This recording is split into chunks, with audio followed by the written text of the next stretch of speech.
தந்தை பெரியாருக்கும் சமூக நீதிக்கும் என்ன சம்பந்தம் உள்ளது என சீமான் கூறியது மீண்டும் சர்ச்சைக்கு உள்ளாகியுள்ளது.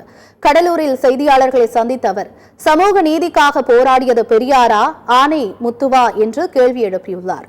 கல் இறக்குவதற்கு எதிர்ப்பு தெரிவித்து தென்னை மரங்களை வெட்டுவதுதான் பகுத்தறிவா என்று சீமான் கேள்வி எழுப்பியுள்ளார். பாலியல் இச்சையை தாய் மகளுடன் தீர்த்துக் கொள்ளலாம் என்று கூறியவர் பெரியார் என்று சீமான் விமர்சனம் செய்துள்ளார். தமிழை சனியன்னு சொன்ன பெரியார் எந்த மொழியில் எழுதினாரு? சனியன்ல தானே எழுதினீங்க.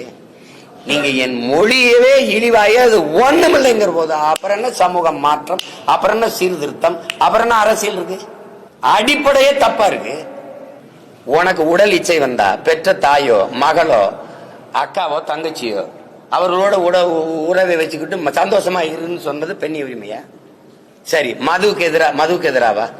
1000 தென்னை மரத்தை தன் தோட்டத்தில் இருந்ததை வெட்டினாருன்னு அவர் பகுத்தறிவாதின்னு தானே சொல்றீங்க. கல் இறக்க என் தோட்டத்தில் அனுமதி இல்லை, அதுதான் அறிவுள்ளவன் செயல். மரத்தை வெட்டினா வெட்டி சாச்சா இது பகுத்தறிவா? சமூக நீதிக்கும் பெரியாருக்கும் சம்பந்தம் இருக்கா? சமூக நீதி இடஒதுக்கீடு எங்க ஐயா ஆனமுத்துக்கும் சம்பந்தம் இருக்கா? யாராவது சொல்லுங்க. நீங்க சொல்லுங்கம்மா. போராடி பெற்றுக் கொடுத்த ஆனமுத்தா பெரியாரா?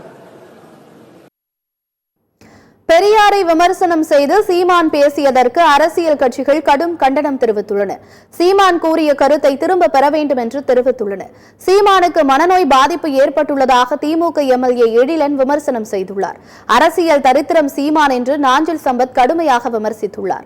இதேபோல் தந்தை பெரியார் திராவிடர் கழகம் உள்ளிட்ட கட்சிகள் சீமான் பேச்சுக்கு கடும் கண்டனம் தெரிவித்துள்ளன.